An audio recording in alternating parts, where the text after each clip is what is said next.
Welcome to the Point of Difference Rugby League podcast. I'm your host, Dave, and we're back for 2025. We've got episode 1, and we've got one of the great dogs of war on the show. He was the third guy to play 300 games in the New South Wales Rugby League, 3 premierships with the Bulldogs. It is the one and only Paul Langmack. How are you, man? How are you, champion? Is it going good over there in New Zealand? Well, normally I would say yes, but the weather here for summer has been absolute dog shit, to be honest. It's been Really? horrible. It's Wow. not good. But you seem happy, so that's all that matters, mate. Yeah, man, been out for my morning run this morning up in the hills, 14K of rain, wind, low cloud, and a lot of uphill. It wasn't good. Oh, I went for That's all right. my day. I swim every morning at 6 o'clock at the pool, where the outdoor pool at the country club, and it's my start of every day, and it makes me feel good. And Yeah, man. yeah, like even if I feel bad, I know once I start swimming because I'm a competitive, still competitive, and I do 20 laps with flippers on my back up and down the pool. Then I stop the watch, and then I put some water shoes on. And I run as fast as I can, 10 laps. It used to take me 21 minutes, and this morning it took me 14:34. Mate, you're a legend. I get my heart Still rate up to smashing it 100. out. So you don't need to flog yourself at my age or anyone for hours. Like I get my heart rate up for 15 minutes a day. And since February 2024, I've lost 31 kilos. That is incredible. Only, 31 only problem kilos. is, Dave, makes my head look even bigger. People call me chopper and all that. But anyway, it doesn't matter. What are you laughing? Are you trying to bully me? No, come on. Oh, that's brilliant. That's brilliant. So what have you been up to, man? How's the start to your year been? But what are you getting up to with yourself in recent times? Well, uh, I've had a great journey through life. My first 6 years out of school, I played in 4 first-grade grand finals, and when you're young, you don't really appreciate it until you get older. Yep. Because when you're young, you're bulletproof and you're just tunnel vision and probably a bit arrogant and all that. But you learn that when you get older, you relax more and life's more complicated because you're deep thinking all the time. When you're young, you just got one thing in mind, that's to play footy and win. It's quite funny because my brother, who's 14 years older than me, passed away about 3 weeks ago because he had dementia. He was 14 years older than me. He played for Parramatta and Penrith, Peter, and he set a record scoring the first 5 tries in first grade for Penrith in a game. And Right. so football's always been in my blood. And 1981, I was 15. I was at school, and my mates and I caught the train in from Cabramatta an hour into Central. We walked from Central to the cricket ground. We slept outside the cricket ground and watched Parramatta win their first ever grand final in 1981. I sat in the bob stand with my mates, and 2 years later, I was playing against those blokes in a final. 2 years later, at That is 17, and then the unbelievable. following year, at 18, we beat them in the grand final, and the following year we beat St George. The following year, so it was just it's madness how quick life goes. Like 1 minute I'm sleeping on the road outside the cricket ground, and 2 years later I'm running on as one of the main attractions there. Amazing, amazing But turnaround, you're mate. like, look, the thing is that I've always trained hard, Yep. but clubs that talk about culture or businesses don't have culture. Right? No, Okay. we're going to have a good culture this year. The senior people, the players of the club, set the culture. If the senior players are the fittest in the club, the young blokes, they get fit. Yep. And at Canterbury, the older blokes taught the young blokes, we train harder than anyone. And if you didn't, they just threw you off the truck. Where you could, no, you know, it's true. Like we trained that up, we thought the others did, and they not as hard as us. And that's life. Like in a relationship, in business and sport, hard work is the winner. And hard Yep. work is a talent. Not many people have it, right? And everyone thinks, oh, I'll just have hard work. Well, mate, it's hard work having hard work. You know what I mean? Like, Sir Alex Ferguson used to say, talent will get you identified, but hard work makes you great. Yeah, man, absolutely. So, what are you doing with yourself? You've been working. Like I hear you're working in sort of like the mental health space these days. Yeah, yeah. I've been at New South Wales Rugby League for the last 12 years. 9 years ago, I got cancer of the lymph nodes in my neck here. radiation gave me a underactive thyroid, which causes depression, and you put on weight, and you're not as positive. And I used to go to work and do talks, like funny talks at sporting organisations. I was there physically, but mentally I didn't want to be there, and that's not me. I'm a sociable person, and got through that. Then I saw the professors, and they put me on medications for my thyroid. I put on about 20 odd kilos. I train every day. I'm not a big drinker. Don't eat fast food, but I grew up in government housing, so you ate whatever you could because you mightn't eat tomorrow. So I was a big eater. And through my battles with cancer and depression 8-9 years ago, I went to David Trodden, my CEO at New South Wales Rugby League, and I said, I can make a difference here to the rugby league community. I want to do talks about how to improve your mental fitness. I don't call it illness or health because they're negative terms. And started off a program called The Changing Rooms, where you go in your dressing room dressed like we are now, and you come in as a footballer or a netballer or a cricketer. You come out a different person. And it's a 25, 30-minute session. I give everyone a football who plays football. And we talk about, I have qualified counsellors. I have life experiences, and it's more my talk about prevention. But if you have depression or getting bullied or thinking suicide, or I've got counsellors that'll do it one-on-one in privacy, or so it's a big issue. Last year I spoke to 5,500 people. I'd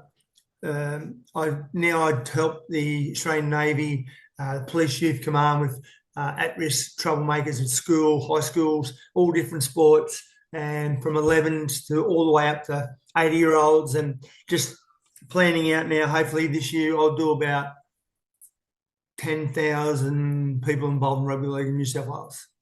Wow. You know what I mean? Like, some people find themselves at 20, some at 30, some at 40, some at 50. I found myself victim. Cancer made me a better person. And it's the happiest I've ever been. Like I was saying to you before, I train every morning in the pool, 7 days a week, rain, hail, shine, outdoor pool here at the Country Club at Breakfast Point. I put on weight, and when you put on weight, you think, I'm going all right, I look all right. Like, you try and look at yourself in the mirror and that, and we all lie to ourselves at times. But but you have to be honest with yourself. You can't win. People that lie to themselves are going to lie forever, and they're going to be losers, and they're going to be sad. And that. So I went to my doctor, George Paponis, who captained the Bulldogs in Australia. He's been my doctor for 20 odd years. And in February, I'm not a big drinker. I didn't drink any alcohol. Trained 7 days a week in the gym. And he couldn't lose any weight, and it was bad. So then I went to the professors of my thyroid, of endocrinologist, I think it is, and changed my medications, and I've lost 31 kilos since February last year. Happy as I've ever been. The only problem is that I have to give all my clothes away. I buy clothes a month ago. I used to wear a 3XL shirt. Now I wear large, right? Wicked. Yeah, so my girl calls me JT now, and everyone thinks it's Jonathan Thurston. No, Justin Timberlake. I got me sexy back. It's really good. So you see, you're a happy soul. Looking at you, I know you're a happy guy. I'm a happy guy, and how good. And other people hardly laugh. It's stressful living now, the cost of living, and the pressures of social media and that. How lucky are we? We can have a laugh every day. And my aim now in life, I found myself, and I'm 59. Found myself, I want to make someone smile every day. And I don't care if you think I'm a dickhead at work. So we work at New South Wales Rugby League. It's the office is the centre of excellence across the road from Acor Stadium at Olympic Park, and I'm 15 minutes away. And we only have to go into work 3 days a week, and you work 2 from home. Well, I go in every day because at 59, if I'm working from home, I'm going to have a sleep and bet on the races and do nothing. I'm being honest. Like, this is a load of crap, is working from home. There's no way you're productive, right? So I couldn't do it. Hey?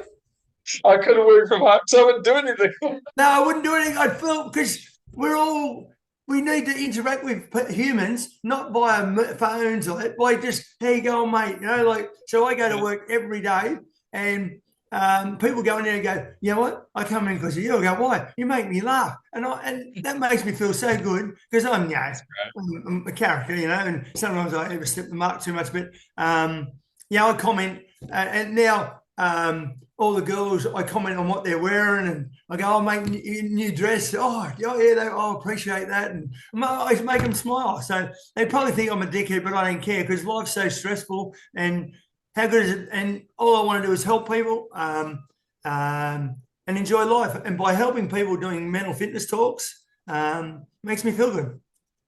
That's awesome, man. That's what it's all about. That's why I like doing these podcasts, because people enjoy them, and you get to hear the stories from all the players we all watched growing up as kids, and people really love it. But I played in a great era where petrol was cheap and you talked to your neighbour, and if you weren't home, no one could get hold of you. So it was a great era, right? It was. Yeah.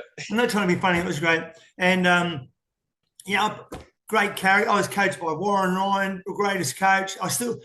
Joey Johns and myself catch up with Warren probably every 6 weeks. He's about 84. He's still got his marbles, and we have lunch.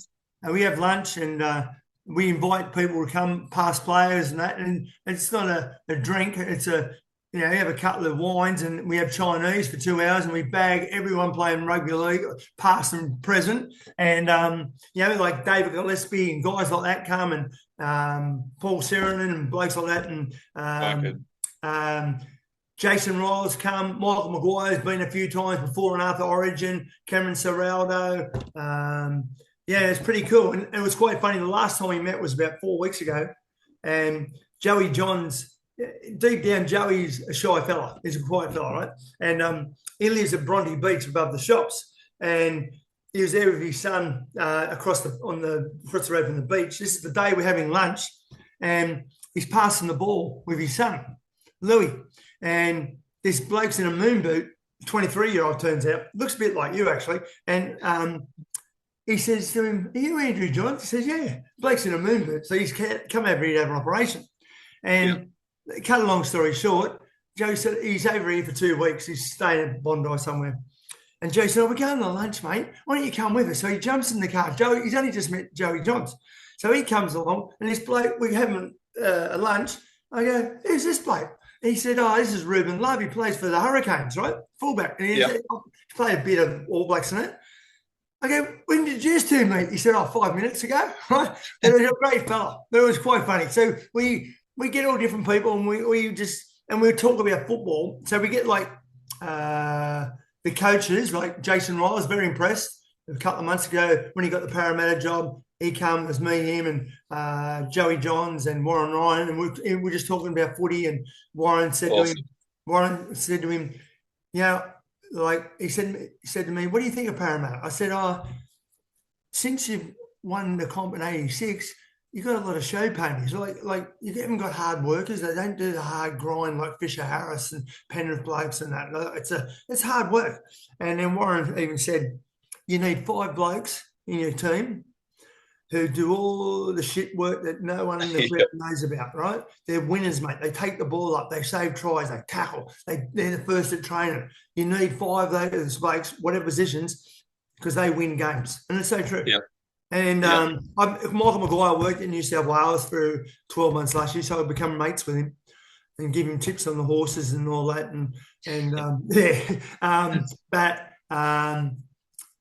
I think Brisbane Broncos, he's training them that hard like the Bulldogs used to train. Like, hard work, mate. They'll go places. Mate, I'm making a sneaky 100 on them making the top 4. Hey? I'll put a sneaky 100 on them making the top 4 this year. No. So I'm not allowed to bet on football because I work in it, but my son's allowed to bet. So he'll be backing him to make the top 4 and grand final.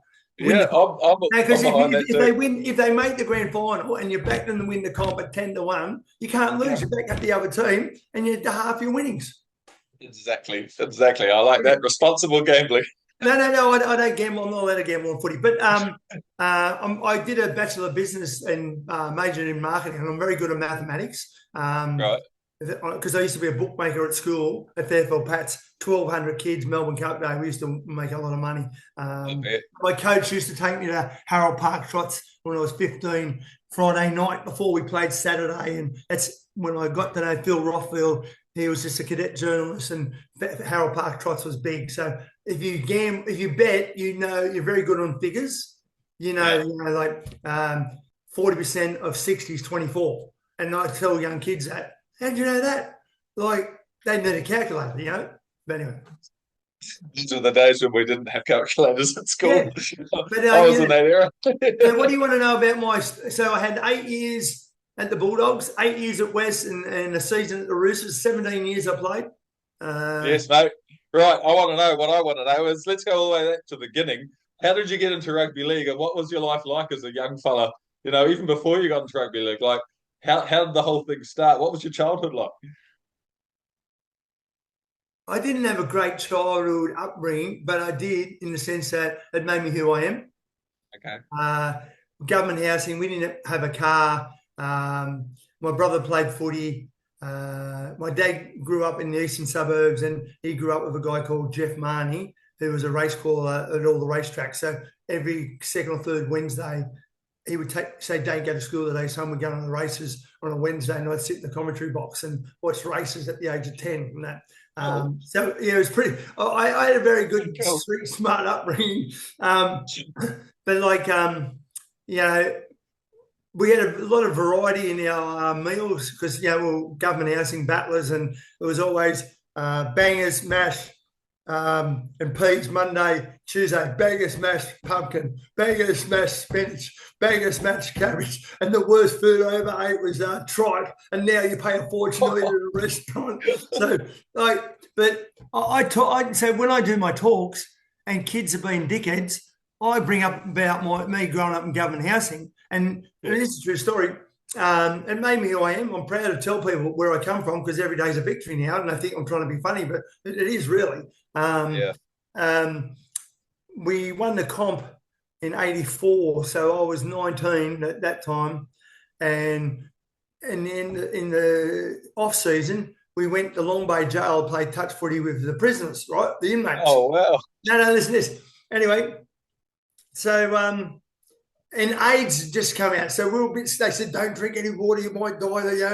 It could be, because no one knew, everyone was petrified. So we go into Long Bay Jail. I've never told this. And we thought there'd be 10 blokes. There was about 60 blokes coming at us with green on, all the inmates, the prisoners. And you go, because the prisoners like the footy blokes, they saw you on TV, they think you're rock stars and that. I look up, there's 3 blokes who grew up in my street who are in jail.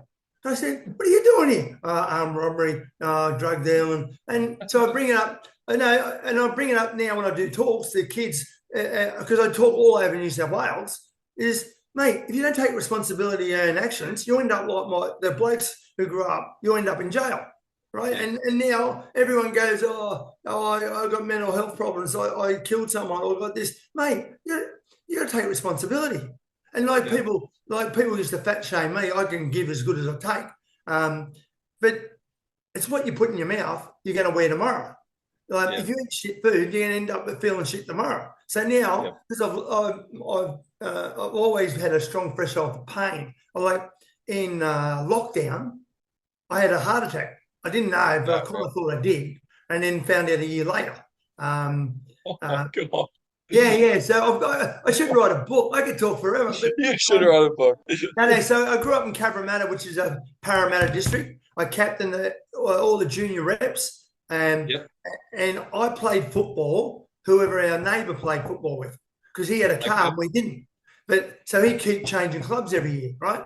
And under 6s, I played for Guildford. Under 7s, played for Mounties. Under 8s, played for Keenley Vale Kookaburras. He kept moving from club. So I had to keep going because I couldn't get to the game we're training because we had no car. And then I never lost a game, right? So I was great. I was, the best player. And from 6s, 7s, 8s, 9s, never lost a game, won every game, right? Under 10s, Fairfield Pats. Somehow I got to go to Fairfield Pats. I don't know, we couldn't afford it, but they must have thought, we'll get him because it was a big football school, right? We'll get him for the MK Shield and Commonwealth Bank Cups in year 12, right? Down at, I think, and all the brothers and that. And I played for Fairfield Pats. We were in the Parramatta district, and I was 10. I played against Layla Park out the back of Whoop near Blacktown, and we got beat. First game, under 10s. I balled my eyes all day. It was the best thing ever to happen because we never won a grand final again. We always ran 3rd or 4th, and you learn so much more about losing than winning. And then so from that, I captained all the representative teams, the Flag, the Ball, the Harold Matthews, New South Wales under 15s Catholic side, and we went to New Zealand, and so we were 15s. I think we played New Zealand. We got billeted out for 2 weeks, played in Hamilton, everywhere, and it was really good. Awesome. Yeah, and there was a bloke. I reckon they were 18-year-olds. Ricky Cowan, I think he played for the Warriors or New Zealand. He played, right? Big bloke. Like we're 15, and he drove a car to the game and played, right? So I thought, this ain't right. How's he able to drive a car if he's 15? Right? He carved us up, smashed us. But anyway, and then I was captain of the Australian schoolboys. We won the Commonwealth Bank Cup at Fairfield Pats. That used to be on Channel 10. And I got the player of the series. Greg Alexander played with us. Oh, wow. And then I wasn't going to go to Parramatta because I knew by playing for your local area, you don't get enough opportunities, I thought. So I ended up between the Bulldogs and St. George because my coach, we used to go to every Bulldogs game in 1980, a home game, and stand behind the goalpost and watch how they ran into gaps and Gary Hughes and passing and all that. The next minute I was playing with them 2 years later. So I went to the Bulldogs mainly because they offered scholarships to go to college, university, and I did that. And so it was a great place. And then it was only a couple of months ago I was doing a talk, and Dennis Fitzgerald used to be the big boss of Parramatta when they won all the comps, and he was there. He was in it was a North Ryde Golf Club, and then they used to call him the Emperor, right? Because he had tickets on himself or whatever. But so I said, it's great the Emperor's here today. I said, what about that? I captained all these representative teams, everyone, Parramatta local junior, and he said, you're not good enough. So I went and played 3 grand finals and won them at Canterbury. Thanks, Emperor. He just looked at me and shook his head. But anyway, so could you imagine all through my schooling life, my brother played with Ray Price. Ray Price is my hero. And at 17, I'm playing a final on the cricket ground trying to smash the shit out of him. And then 18, I pushed him off a couple of times. We beat him in the 84 grand final. So what was it like when you got to the Canterbury Bulldogs, like though, as a youngster, and you're walking with there's the Mortimer brothers, you've got Phil Gould, you've got like the Billy Johnston, you've got Mark Hughes and Chris Anderson and all these guns, and you walk in as a youngster. Did they make you feel welcome, or did they make you in your stripes, or did they, how did they treat you? But they all trained hard, and I said to Peter Moore, because I try and learn all the time. So I try and be with people that are smarter than me, and most people are smarter than me, right? So if you don't know us, you don't learn, right? With this modern generation, I think they know everything because of Google, right? On phones, right? The poor buggers, right? So as soon as I got to Canterbury, a year 12, did the HSC, and then you go up the Gold Coast for schoolies and get on the drink and that. No, I'm training, mate. What? No, I've got to make an impact at the Dogs. And I rang Peter Moore up. I went and seen him and said, excuse me, Mr. Moore, who's the fittest bloke in the club? And he said, John Coveney and Billy Johnson. Can I train with them? And so I ended up training with him before training started. And we used to train that hard. And I trained with them, and they must have said, wow, this is impressive. This 17-year-old kid is training as hard as us. Yeah. And then I'd say to Mick Pittman, who played in the grand final in 81, who was at Canterbury in 83. That was my first year. He was in first grade. I was just a kid. I said, mate, can you watch me play in third grade and tell me during the week what I'm doing wrong? Yeah, and he used to watch that. And I ended up playing with him later that year. So I was always sociable, and I say to people, mate, go up to older players. You learn more from players than coaches, right? In the heat of the battle, say South, right? Last year, Latrell and Cody Walker were not fit, and they were senior players, so the whole club's not fit, right? Now you're seeing pictures of Latrell super fit; they'll be fit. Oh, he looks true. And because of Wayne Bennett, Wayne Bennett, he just flogs you, mate, and you don't have to say nothing. Because the senior players set the benchmark. Because if the senior players train hard and you're a young bloke not training hard, I say get rid of him. Or they say, listen, pull your head in, or you can go. Yeah. You know what I mean? A coach can't say that now, especially these days, because they'll want out, or it's bullying, all that, right? But back in your day. So I remember in the 84 grand final, We trained that hard. The Friday before the grand final, listen to this. We used to do a lot of boxing during the week. We had heavy bags hanging from the dressing room, and we'd do 3-minute rounds and all that, right? And it was a good workout. And we'd be running and all that. So on Tuesday nights, we wouldn't touch a ball, and for 2 hours, we would be flogged physically, and it'd make you mentally tough, right? And in the 84 grand final, on the Friday afternoon, we all went to Newtown Police Boys with Johnny Lewis and Jeff Fanning, and we're fighting 3-minute rounds in the ring. Wicked. And we won the comp 2 days later. That's amazing. That's only 2 days later. Yeah, you imagine doing that now? There'd be an uproar. They'd cancel the game. Oh, we're too fatigued. We haven't had enough rotation. Yeah. So let's talk about that first grand final you were in. What's it like preparing for your first grand final? You're only a young fella. You're only in like your second year of first grade, and you go and win a grand final. Like, tell us about it. What was the build-up like? Was there any pressure? What's the grand final whole week like with the media and the papers? And it must be amazing. It's exciting, but it's nervous. Yeah. You know what I mean? And the night before, you can't really sleep because you're so excited, and you're sleeping, but you're not sleeping. You got so much energy and that, and it's. I've got goosebumps now. You can't buy that feeling. To get that feeling is through hard work, and you're very, very lucky to win a comp because people coming together, complementing personalities. Like, you're not all mates. You're footy mates, right? Yep. And there might be some blokes who aren't your cup of tea, you don't follow the same music as you, whatever. But you're mates. And it's a fluke, really, that all these personalities and bodies from all different walks of life come together and want to do the same thing and on the same page. And it happened to me 4 times. Well, we got beat once. So I did four grand finals I played in. It's just a magic feeling, mate. Like, you can't explain it, It's like, and see, 84 and 85, we only won by 2 and 1 point. I know. So I went down to the wire. So even a minute to go, it's still in the balance. And then when the hooter goes, now I've got goosebumps. It's quite uplifting and emotional. You just can't believe it that you've won. And then in 88. Right, they said in 88, so we didn't make the semis in 87, and Warren Ryan got sacked. So Phil Gill was 29, and Chris Anderson couldn't come back from England in time to coach because he was Bullfrog's son-in-law. Then, he was going to be the coach.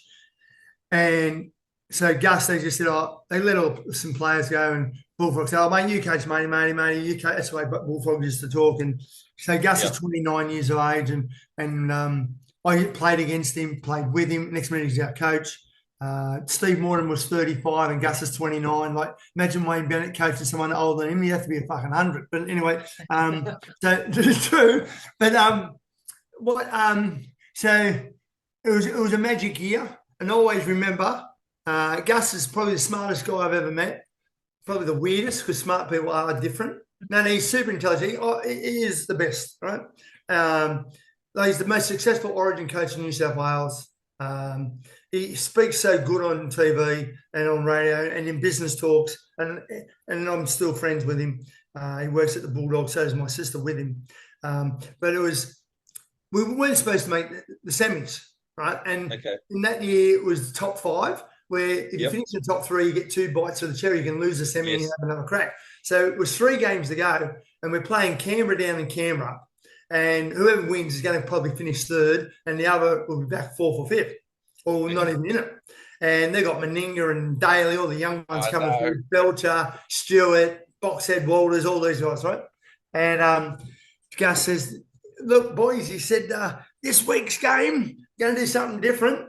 He said, we're going to go down the night before the game, day before the game. I want you to do the same things you do the day before the game, even though you're not at home. All right? Yeah, sweet.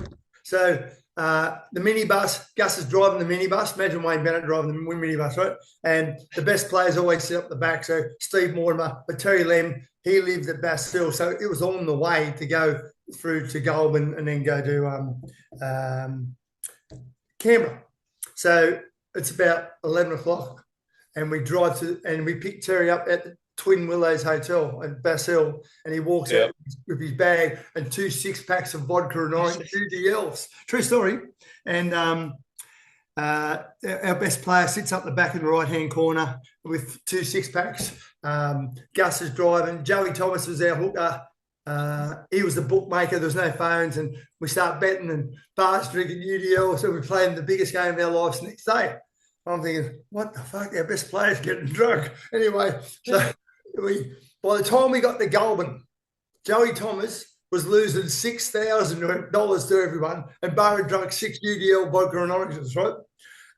All right. By the time we got to Canberra, Bar drank 12 cans, and Joey Thomas lost $10,000 to everyone, and he's getting $500 a game. You think he's thinking about the game? So Gus carries Bar in a coma to his room.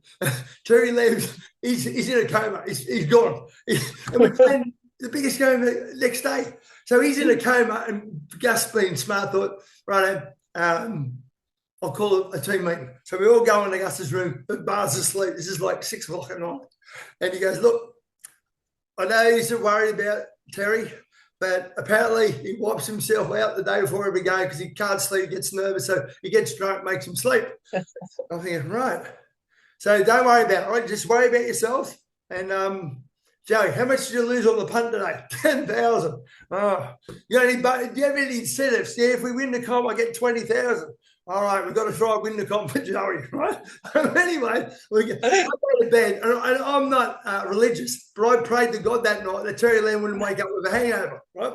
Seriously, your best player is blind drunk the day before the game. So anyway, wake up, I go, we haven't, how do you feel, Bar? Yeah, mate, yeah, I'm all right. He's a bit dusty, right? So anyway, can you believe this happened? This is true. So always awesome. It was the coldest day I've ever experienced. I played in England, up in Yorkshire, Seaford Haven. Yep. It was freezing. It was about -4 degrees. And you didn't warm up those days. You used to just kick your high kicks and stretch in the dressing room and shake your leg and that. And Dave Gillespie tried to kick his leg and fell and hit his head on the concrete. He goes, shut up, right? We're about to run on.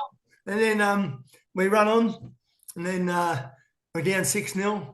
And then after 10 minutes, Terry Lamb throws an intercept pass. We're down 10-0 behind the goal line. Melbourne is lining up. We're down 10-0. We're going to be 12, it's right in front.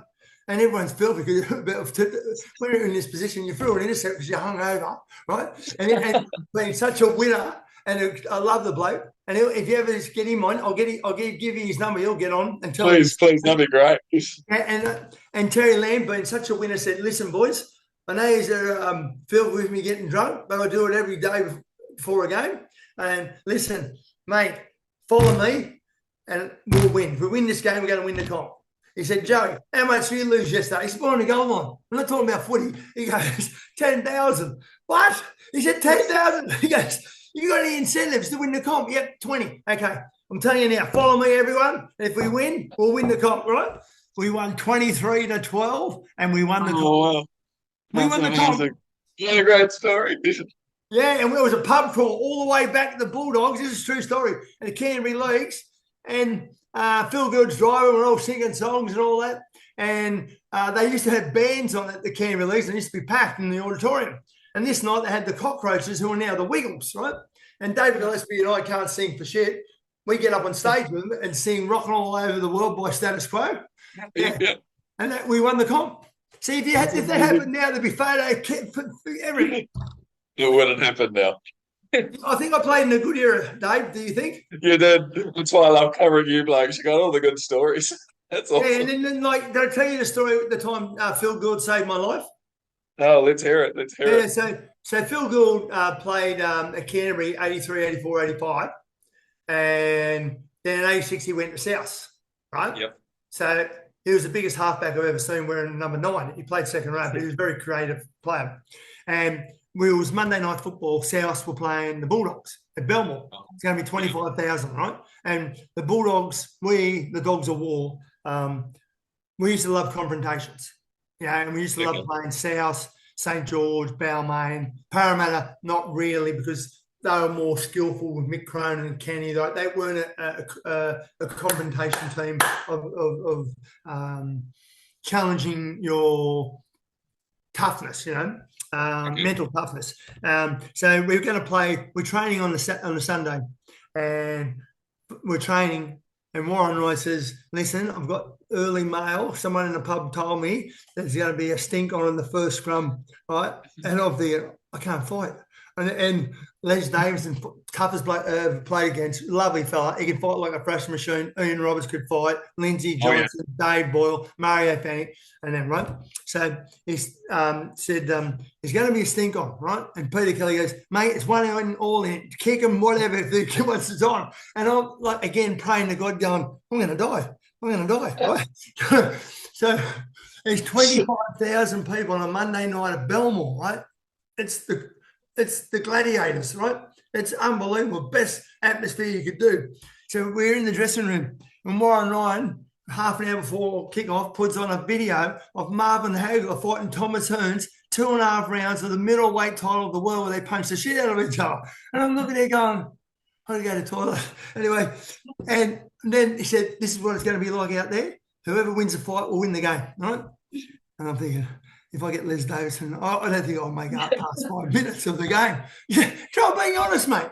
Everyone gets scared at times. He's a unit. Oh, God. Everyone gets scared. People that say they don't get scared are lying, right? And this day I was scared, and I prayed again. I went and sat on the toilet and prayed to God, please let me get through the game. I don't want to get a broken jaw or anything. Please don't make me look like I'm a coward. And that. Anyway, the game starts. Mario Fennick is twice the size of Billy Johnson, who fought for the middleweight title of Australia in the off-season that year. Pulls Billy's jumper over his head and starts punching the shit out of him. I go, oh, here we go. And it's on for young and old. I get smashed from behind, and it's Phil Gould. And he says, "Stay down. We're too smart for these dickheads." And he saved me life. Oh, God, you killed him. Yeah, he did. It's brilliant. And then, so that's 86. So in 88, he's a coach. I would have killed for him because he saved me life, right? And it was only a couple of months ago. We're having a drink, me, him, and Arthur Lawney. I said, "Gus, remember that day you saved me life in 86? Mate, what a guy you are. What did you do?" And he said, "I couldn't fight. I didn't want to fight Gillespie, Tunks, or Kelly or Johnson. So I knew you couldn't fight. I was just saving my own life." So all this time I thought he saved me life. He was saving his own life. Anyway. Oh, I love it. That's so good. What else do you need to know? Right, okay. You said you went over to the UK. You played for Halifax, if I'm right. You had Marty Bella, Michael Hagan, Chris Anderson win as well. What's it like playing in the UK in comparison to the New South Wales Rugby League back then? And like you mentioned the cold, like what's it like? Conditions and all of that. It's completely different now because they play in the summer over there, right? So what happened was, like, I'm 17 and thinking, and another reason I went to Canterbury because they had great trips away to South Africa, everywhere, right? The year I get there in 83, Peter Moore came out and said, "Right, you have to make the grand final for a trip away." We got beaten in the final. We went nowhere, right? I was filthy, right? But anyway, so the following year, I'm thinking, if we don't make the grand final, I said to Mick Hagan, because we got there at the same time, let's go and see if Bullfrog can get us a club over in England. So it's like a trip away anyway. Like the football's not as hard over there, right? We're 18, right? Anyway, cut a long story short, we go to Halifax. There was no import rule. So we won the comp. A week later, I'm on a plane and playing over there, right? So for 18 months, every weekend I played rugby league, right? First grade, right? And there was no import quota, so there was like hundreds. So Brett Kenny, Sterling, Mal Meninga, all these guys were playing for Hull KR, St Helens, everything. Yep. Ellery Hanley was playing for Bradford. Anyway, I lived in the house with 4 other blokes, and we played 500, the card game, every day. Yeah. And say, no, we ain't go out. And we'd go out in the nightclub probably 4 nights a week.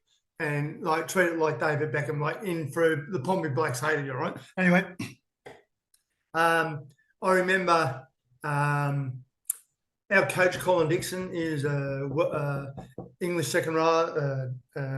He recently passed away. He was our coach, but he got sacked during it.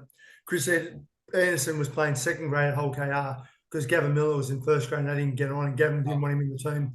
And so Bullfrog, who was like the godfather, could do anything.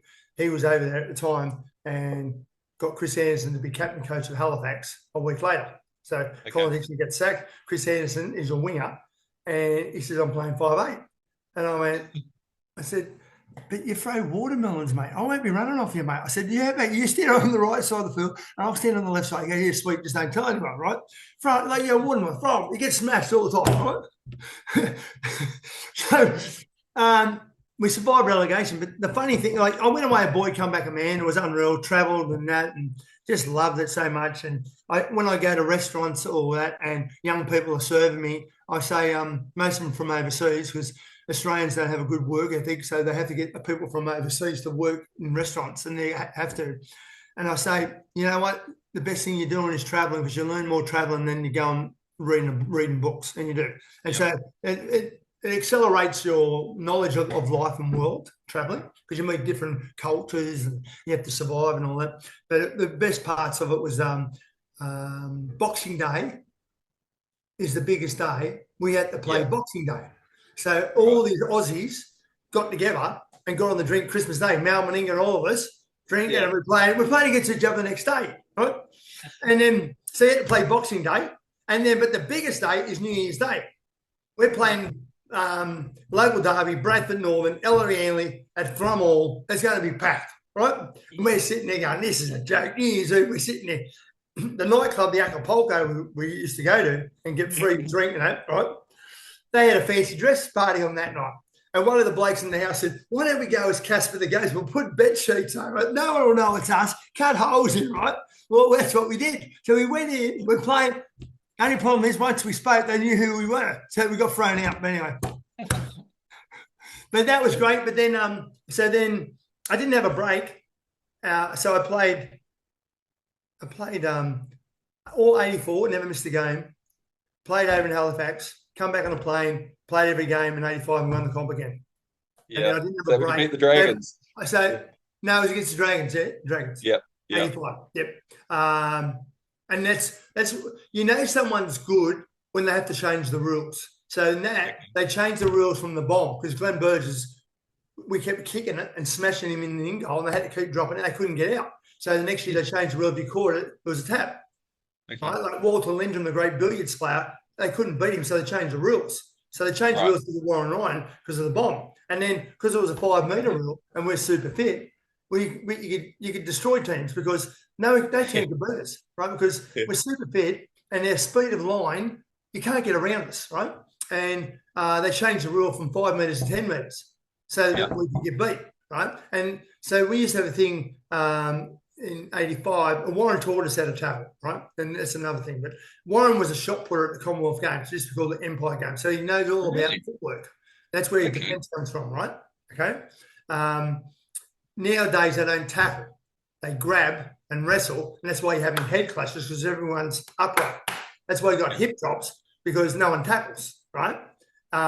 If you tackle, there'll be no post-contact meters, because your legs are more powerful than your arms. Everyone wrestles and grapples, and now look on social media, there's actual rugby league academies teaching you how to wrestle. Yeah, crazy. To get rid of the head clashes is like Jake Trbojevic is only been knocked out once because he tackles. If you tackle properly, you hit him in the guts of the chest, your head's nowhere near their head. Yeah. You know, so the pathways, the junior development squads have got it all wrong. They're not teaching kids how to tackle anymore, and that's why you're having hip drops, head clashes, post-contact meters. Like that's what Warren says to us. He said, mate, if they hit them properly in defence, you're going backwards. There's no post-contact meters. Yeah. Yeah, well, when I was young, it was tackle around the legs and they won't go forwards. Take the legs out. Hit them in the head and they won't run. No, but there's a funny one. I played with some tough blokes, and we played South Sydney again. That was it was 86 too, I think. It was the Anzac Day Massacre, they called it, right? Was that the cricket ground? At the cricket ground. And we run on. It's South and us again. And they play the last post, and the two presidents from South and the Bulldogs are old blokes, right? They're 60, 70 years of age. And it's a long walk from the centre of the cricket ground back into the members.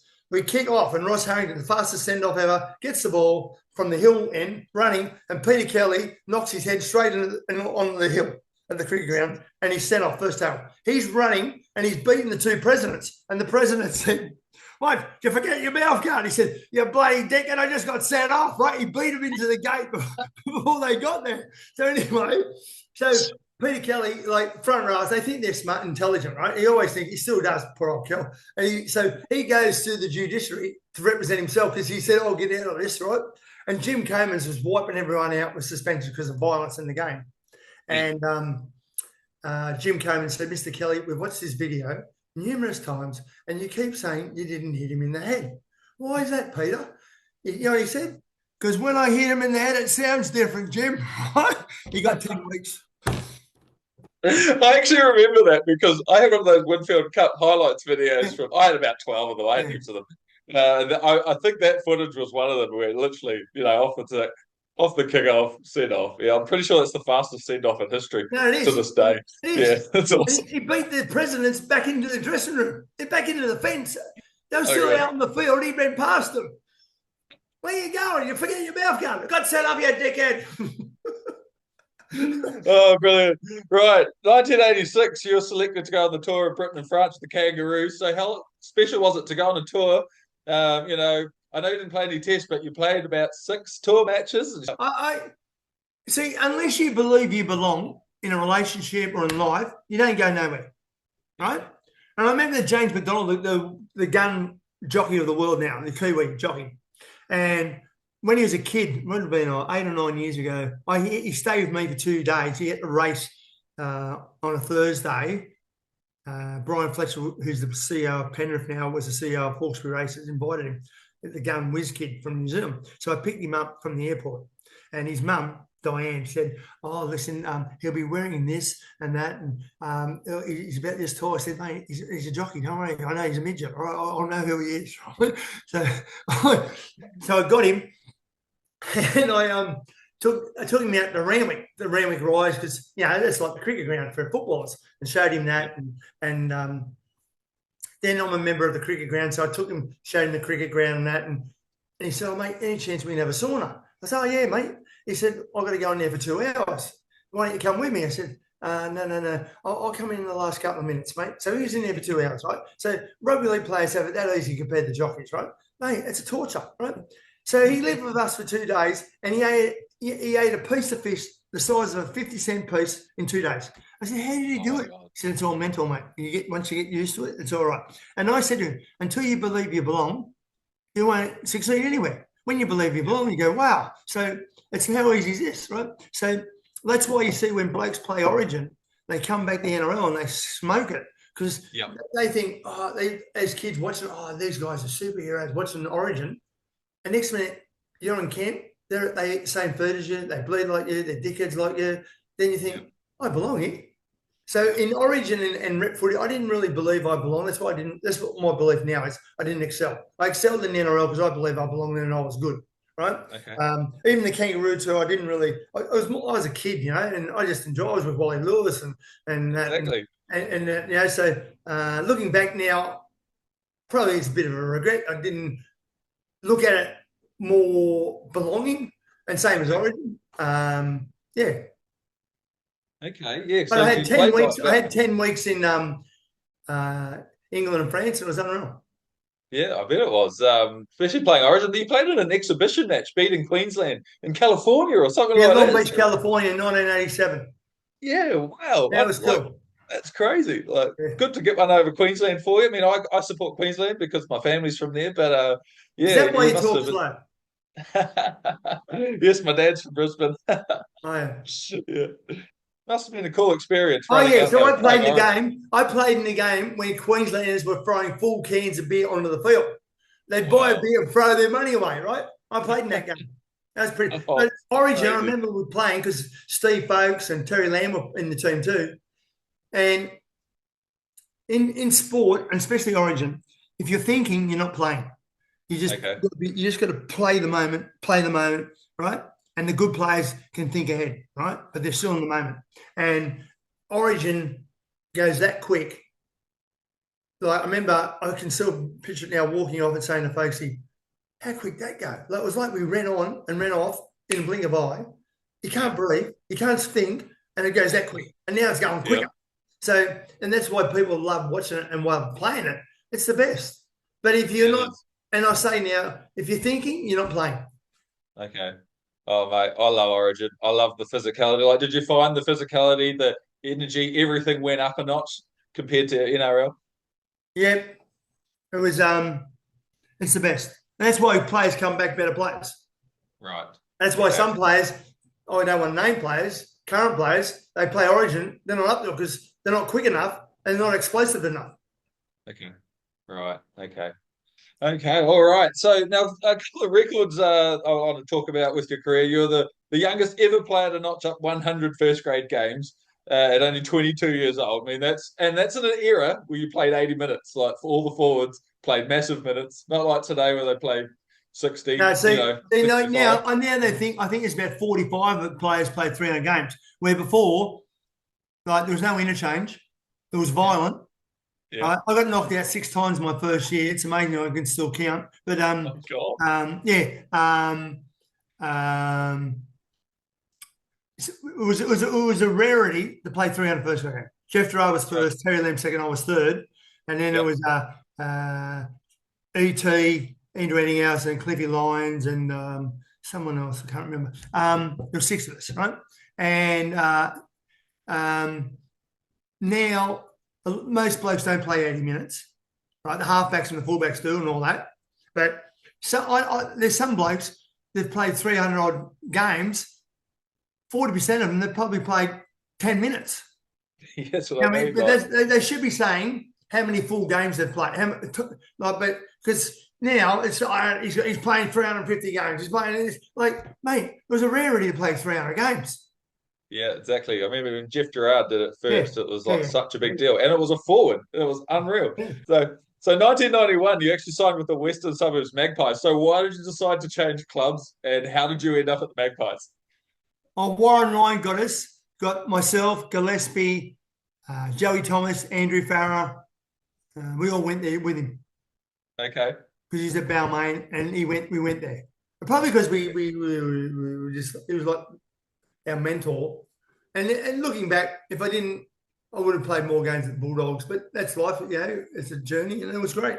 And I got to meet Tom Raudonikis and it was a great experience, I bet it was. So speaking of Tommy Raudonikis, have you got any good Tommy stories? Like anyone who plays under him, I have to ask, what's your best Tommy Raudonikis story? Oh, there's so many of them. I got heaps of them. Like Tommy was a great fella. You learn more about life than coaching or playing, unless I'm bagging him. Treat everyone the same.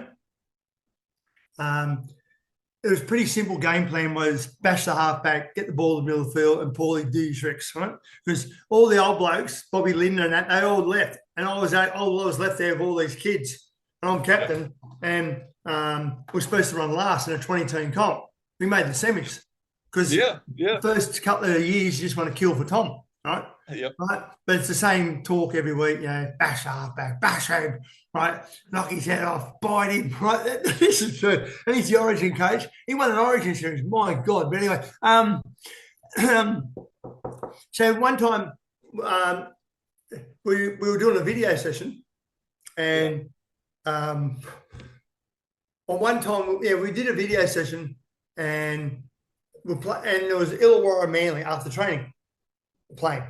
And Tommy's going, mate, watch Paul McGregor. He steps up his right. Rob Wishart, very strong runner. Johnny Simon, got to get to him, kicks the ball along. And Brendan Pearson says, hey, Tommy, you dickhead, we're playing Manly. He goes, oh, don't matter. Just bash the halfback, right? And threw the remote at the wall and smashed, right?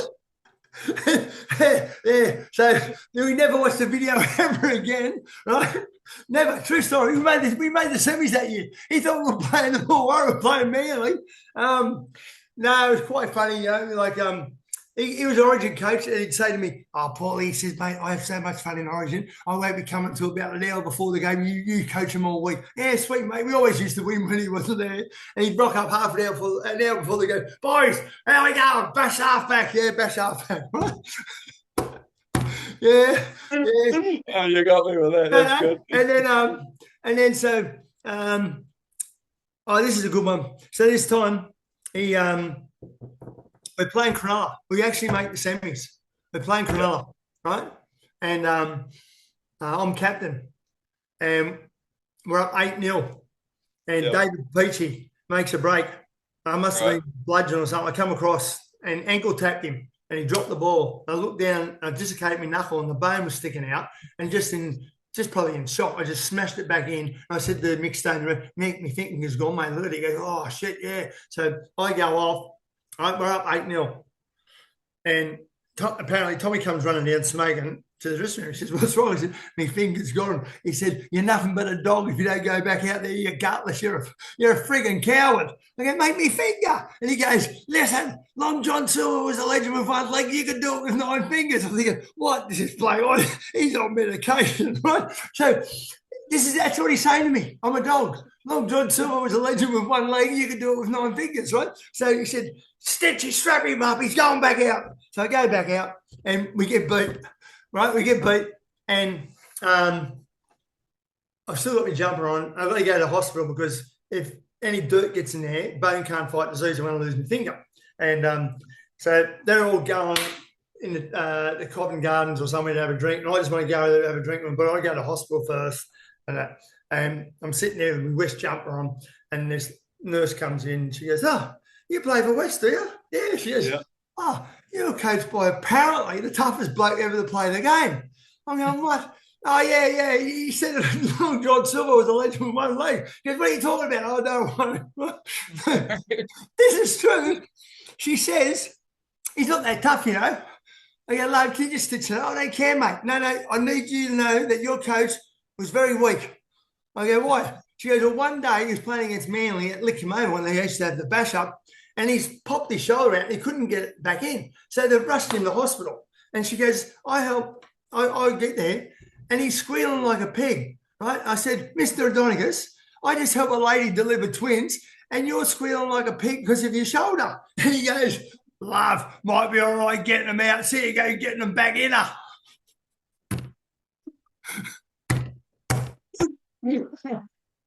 I've got 1,000 stories. I couldn't make them up. They're just too unrealistic. How would you say that to some nurse? Oh, my God. I can imagine that too. Oh, my God. I had Brent Stewart on the podcast a while back. You'd remember Brent Stewart, the Kiwi boy. He was telling me, Tommy Raudonikis, like before Warren Ryan, he used to have like cups of tea and a fridge with bottles of water and whatever, and little packets of biscuits. Tommy Raudonikis shows up, he's got VBs in the fridge and boxes of like cigarettes on it. Yeah. So when he was doing Monday Night Football, because his mates were singing on 2GB radio, so we trained Mondays deliberately, so someone who lived near the ground would drive him. So I lived at the Shire, and they're playing a Crowe this Monday night. And he says, Paulie, he says, can you drive me to the game after training? Yeah.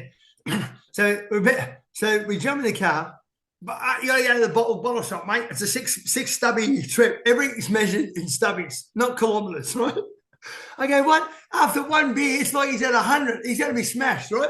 And so we go to the bottle shop.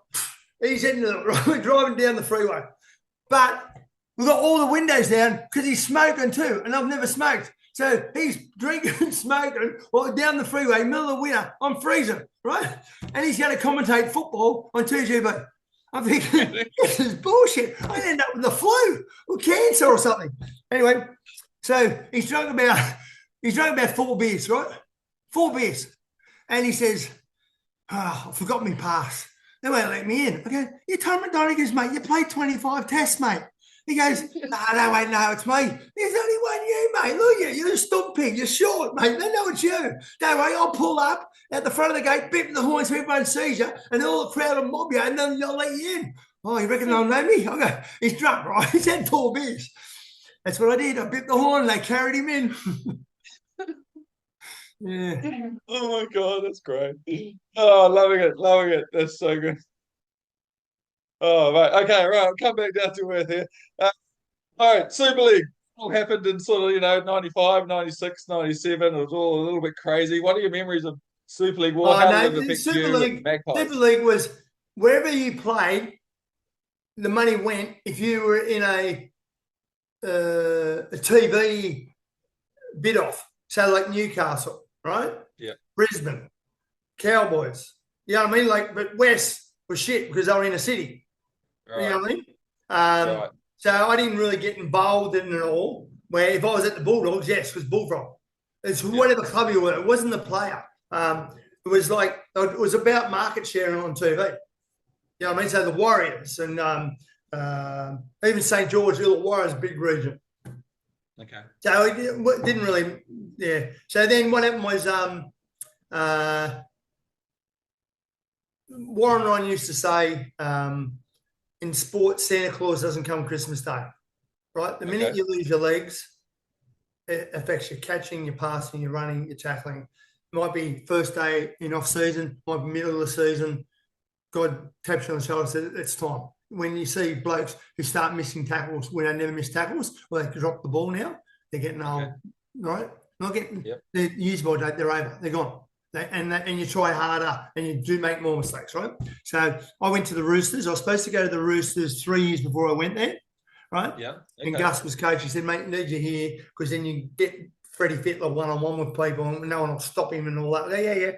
And then I spoke to Nick Politis on the phone. He said, yeah, sweet, mate. I'll ring you next week, mate, and we'll meet up and da-da-da. Heard nothing. And his mates with Singer, who's mates with Tommy.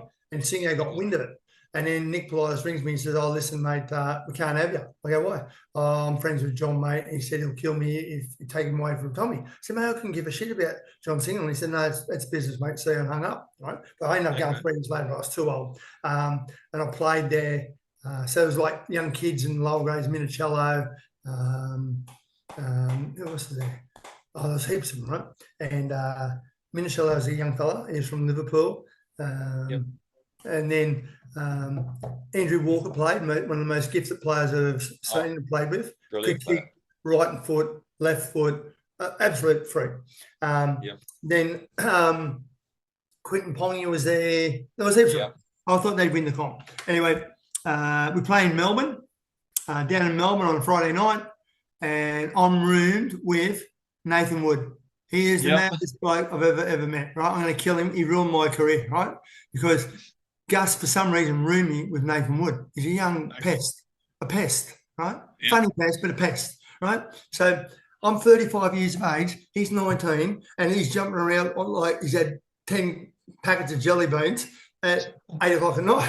And if I go to sleep and wake up, I find it hard to go to sleep again, right? So I always remember he ruined. This is why I retired, and he says it.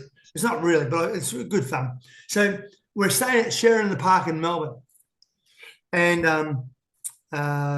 Wayne Beavers, who's a player manager, he was mates with Gus. He come down too, right? So he manages Freddie and all them. And I've known Wayne for years, so he's there. He's in the hotel, and I go to sleep, and it was 2 single beds. Now I think each player gets his own room. If I had my own room, I would have been right, but it ruined me life. So I'm 35 years of age. I need me sleep, right? I'm a creature of habit. Everything's structured. This is what I've been doing for 17 years, right? And I'm sleeping with this frigging lunatic who's taking too many jelly bean lollies, right? Anyway, it would have been 1 a.m, and I always remember it because South Africa were playing Australia in the World Cup one day. It was the final or the semis, right?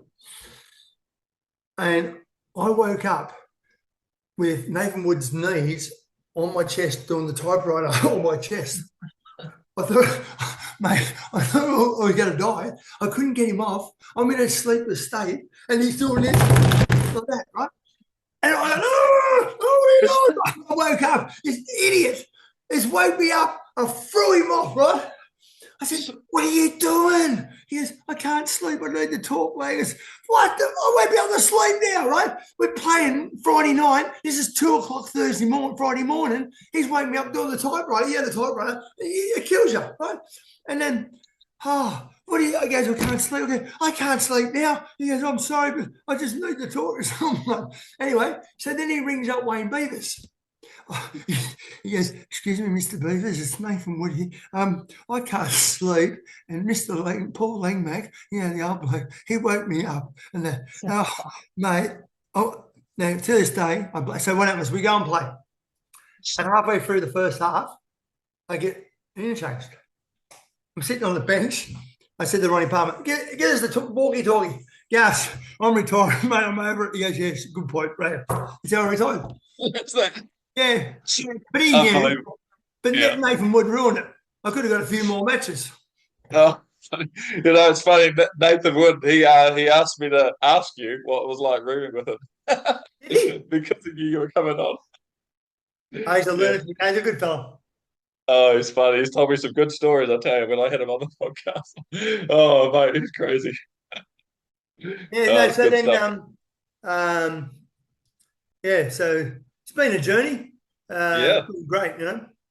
yeah. So, how did you cope after retiring from having 17 years of following a routine, a creature of habit, and then suddenly footy's cut off? How do you go through that? I How know did because that feel? I owned a service station when I played, and I always worked. And I Okay. worked it, had a bakery and everything, and then I sold that. And then when I went to West, Jack Cowan's good mates with Singo. I met Jack Cowan. He went 50-50 with Hungry Jacks at Lamia. So when I was at the Okay. Roosters, I'd have to drive out. I had to do weights at 5 a.m, drive to Lamia, run Hungry Jacks, drive back to Moore Park, train again. And all the other blokes, like it was full time. But I said, no, I want to work.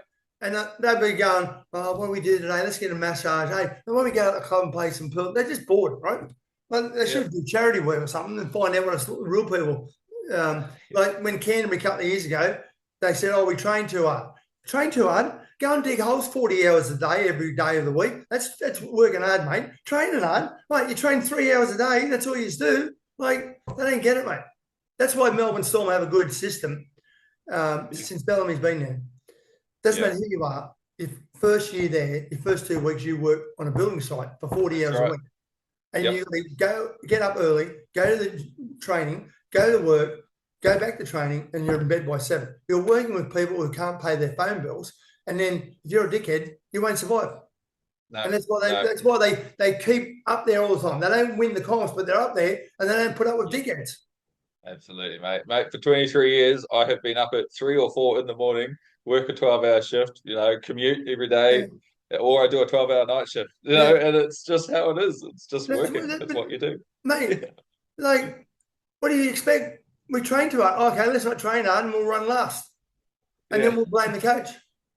I know, isn't it crazy? The coach, poor old coaches. Speaking of coaching, you had a little stint coaching, going for the West Tigers role, but you didn't get that, and you ended up at the Rabbitohs while they were rebuilding after coming back in the comp. Just how hard is the pressure of being an NRL coach? I've blocked that memory out of my life. It was the worst part of my life. And Wayne Bennett, this is a true story, because when I got sacked, they sort of keep paying me because I wanted to get out of football. Couldn't put up with people. Andrew Webster rang me. He said, mate, do you ever want to coach again? I said, Yeah. you kidding, eh? I said, look at Wayne Bennett. He looks like he's Montgomery Burns. He looks like he's 100. He's only 70, right? And he put it in the paper. And then Wayne rings me up and goes, all my mates are calling me Montgomery Burns, you dickhead, laughing his head off, right? So every time I see him, he says, tell me again how you got the South job. This is a true story. It was a circus, right? So Tugger Coleman, he played at West for a year. So I'm still friends with Tugger. He was the first grade coach. Phil Blake was the football manager. And he said, mate, why don't you come and coach second grade with us? Okay, yeah, sweet, that'd be great. I've never coached. I didn't coach under 10s, nothing, Okay. right? Nothing. Throw it in there. Nothing. So I go straight to second grade, right? Off season, coaching it. And then the last trial, we played, we get flogged up at West Tigers, flogged South first grade up at Gosford 2 weeks before the comp. And George said to Tugger, I think you should resign. I'm not resigning, mate. So, but then the next day, Tugger got tapped on the shoulder. So David Tapp, you remember him, get your backside, trackside at Parramatta Speedway, Johnny Tapp's son. He was the CEO, right? Okay. And Blakey, who I played with at school, he was the football manager. He'd never coached either. So I hadn't coached, he hadn't coached. Tugger's got sacked 2 weeks before the comp. Then it was 7 days.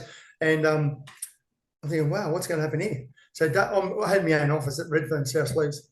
Tapped on the door. David tapped, oh, listen, mate, Phil Blake's the new head coach and you'll be his assistant. I said, mate, I don't want to be assistant. I've never coached anyone. I just wanted my own team in second grade and learn the ropes. No. I said, no.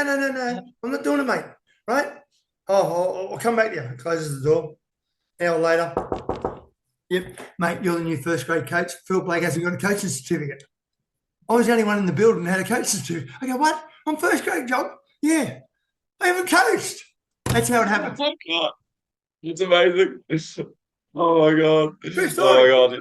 I've got memories of you like when you guys won a few games, like you were just so ecstatic in the crowd, like one of the fans, like, because it was a Well, rough that's couple of me. I'm an years. emotional person. Oh, mate. Yeah, so Oh, mate. yeah, so I remember one game. We're going to play Melbourne. They're going to float us by 40 at Footy Stadium. Yeah. And Russell Crowe used to ring me. He didn't own the team. He used to ring me every day. And we had Russell Richardson. He'd go, Paul, Russ. At first, I think it's Russell Richardson, right? And that's Russell Crowe. The fucking gladiator's ringing me, who grew up in Government Housing, every day. I mean, he's your best mate. He won an Academy Award. The gladiator's ringing the battler from Cabramatta every day, right? And he's giving his 2 bobs worth of that. And of course, you're Russell Crowe. You think you can do what you do, and you kind of listen to him on that, right? And he didn't own the club then.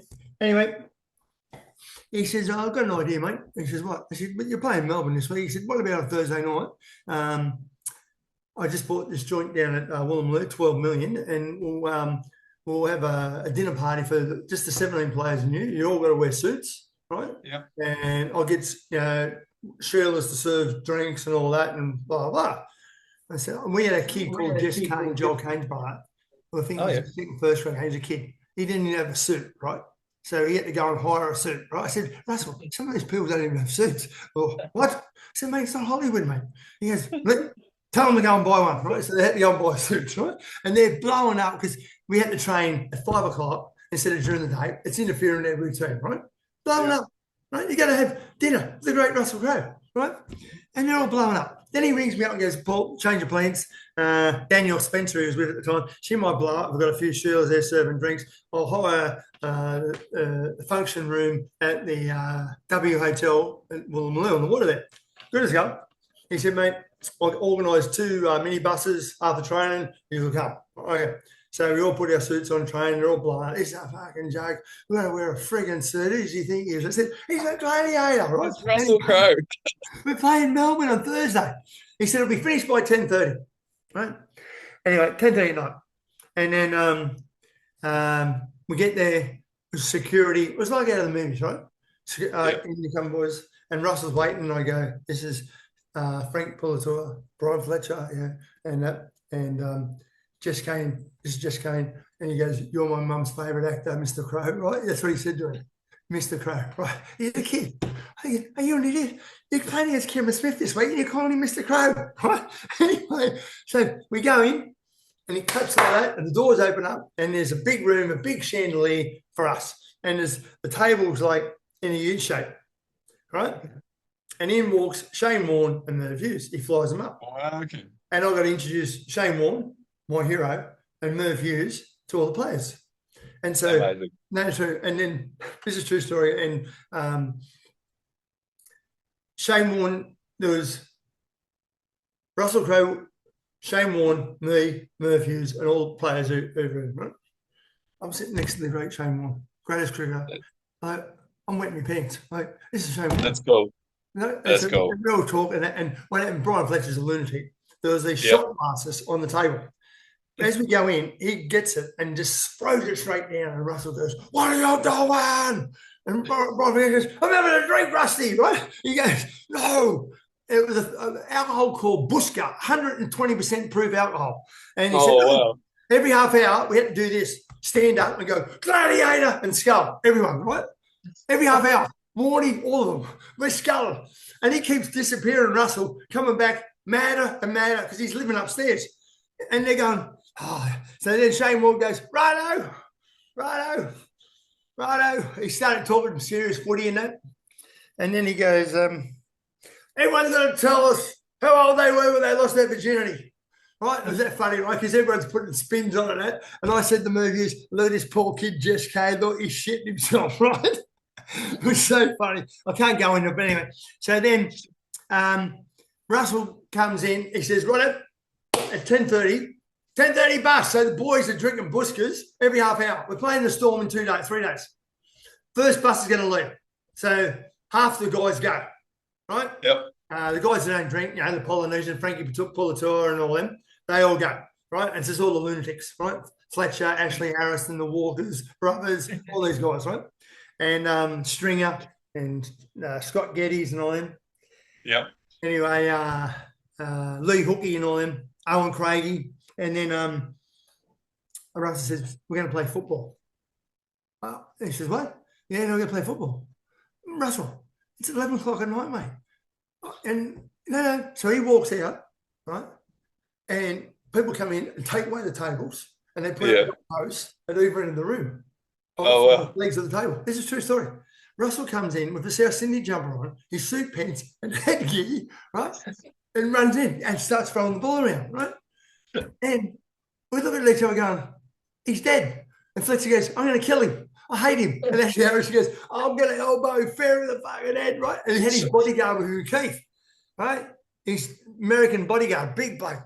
And he goes everywhere Russell goes. And so we kick off, right? And ball goes to Russell. He's running down the side. Fletcher crash tackles him, puts his head straight through the wall, right? But he's got the headgear on. You guys Brian Fletcher, he goes, oh, I'm sick of him. He told me not to drink Bushka, right? Because Fletcher's a big kid, he's a giant.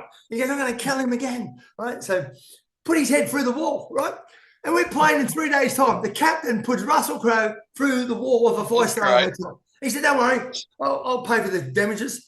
So we kick off again, right? Russell gets it, and he knows he's going to die.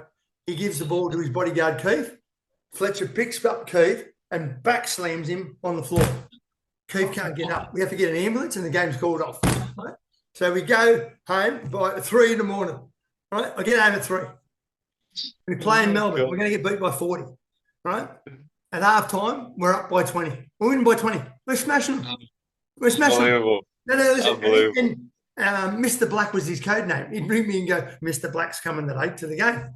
Yeah. Yes. So Mr. Black's at the game. So I'm about to talk, and the door's, it's Russell, Gladiator! And all the boys are going, Gladiator! And half time I go, well, you did the talk, Russell. Right, you're worth millions. I could get an acting job here, right? Because it's not going back with me now, mate. And he did the halftime talk, right? And I used to sit up in the stands. He's sitting down on the sideline. With 10 to go, we can't get beat. Oh, fucking beauty. I walk down, they're all going, hey, there's all the crowd in it. I sit next to the Gladiator. There's pictures everywhere. He goes, I just got you on every paper around the world, son. I said, what do you think? I'm a dickhead. That's why I did it. And I was. Wow. I got sacked. Amazing. Oh, that drew the end of your rugby league career as we know it. But, when you look back at it all, was there one particular thing that stands out above the rest? One thing that was just that pinnacle moment for you? Playing with the blokes at Canterbury that I played with and mates for life and have lifetime memories. That we trained that hard. And like now, even the 88 team, I have a gathering. We're going to Canterbury races and Friday night, shorts and T-shirt, and just blokes are flying from Queensland. Your mates forever, and you might see each other once a year, but you have a strong bond, and you can't buy that. And that's what the beauty of team sport is. Yeah, man. Beautiful. And just one last thing before I go. You're finishing up now. I do mental fitness talks. If you're listening or watching me, sorry, I'm looking pretty good now because I've lost 31 kilos. I was only joking. I do mental fitness talks. We all have bad days. We all have bad moments during days. And all my talks is, please, in the next few days, someone you haven't spoken to for a while, ring them. Don't text them. That's a load of crap. Don't email them. Ring them. Someone you haven't spoken to for a while, whether it's your brother or sister or your mum or dad you don't get on with, or just a friend, like your mate might be having troubles at work, or he might be having troubles with his missus or whatever. Just say, how you going, mate? I'm just ringing up to see you going good. You want to catch up, and tell him to do it or her to do it. If someone's trying to ring you that you haven't spoken to for a while, don't ignore them because they may need you. So please do it and you'll make someone's day. And if you do, someone will do it to you too. That's beautiful, man. What a beautiful message. So everyone, make sure you reach out to your friends, your family, ones you haven't caught up with, and, just say hello. Just say hello. Just say hello. Just say hello. And you'll make them feel that good and they'll hang up and say, how good was that? John just rang me. What? He just rang me to say how you going. Yeah. And you'll make his day, and he'll talk about it.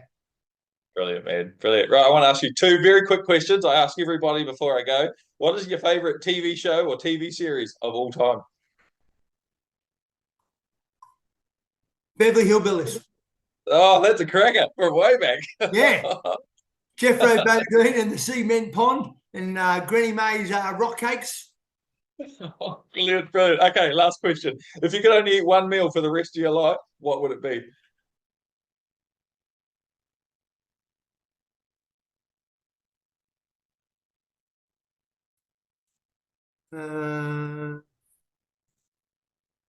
Scrambled eggs in the air fryer with great Italian cheese through it. And then when you put it on the plate, then you put avocado and smoked salmon on top. I could eat that forever. That sounds absolutely delicious. That sounds so good. All right, my man. Thank you so much for coming on the podcast. It's been an absolute laugh and a half for me. What a way to kick off 2025. The great Paul Langmack. Thanks everyone for watching, and we'll see you next time for kickoff. Thank you very much. And reach out to someone. It's been fun and it's good. You're a happy soul. I'm a happy soul. And hopefully we can bring a smile to someone's face today. Brilliant, man. Thanks so much, dude. We'll catch you next time. Thanks, bud. Full time.